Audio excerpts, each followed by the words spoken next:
Today, President Trump welcomed one Democrat who voted against the articles of impeachment to the White House.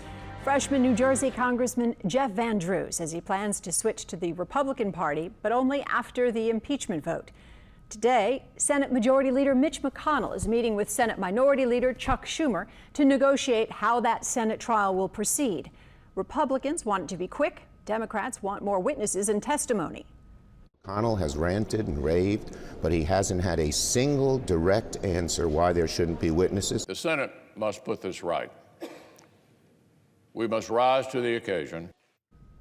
Well, the next step is for House Speaker Nancy Pelosi to send the two articles of impeachment to the Senate. And however the Senate impeachment trial plays out, you can count on one thing: it's going to be hyper-partisan. For sure. And as Tan Trung reports, the ultimate goal of getting to the truth may get drowned out by the arguments between the parties.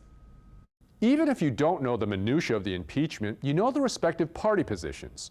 The Republicans say President Trump did nothing wrong, and the entire impeachment process is a political hit to boot him out of office. They don't just hate Donald Trump, Madam Speaker. They hate the 63 million Americans who voted for this president. The Democrats believe the president abused his power for his own political gain, and the integrity of U.S. elections is at stake.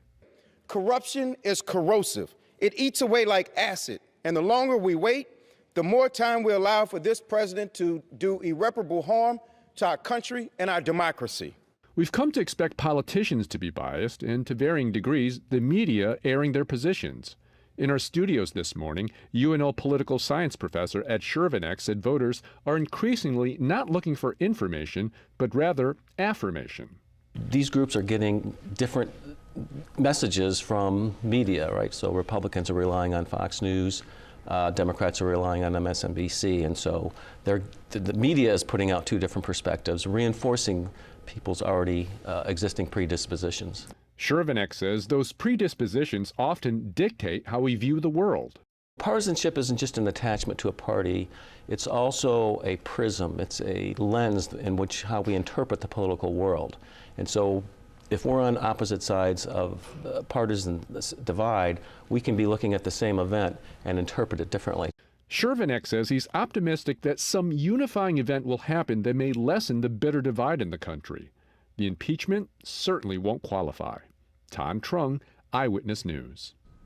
Congressmen from Louisiana voted strictly along party lines in the impeachment vote. The only Democrat, Cedric Richmond, voted in favor of both articles. The 5 Louisiana Republicans, including Minority Whip Steve Scalise, all voted against. And we will have continuing coverage of the impeachment proceedings in the future editions of the Eyewitness News, as well as on our website, our free mobile app, and of course our social media pages.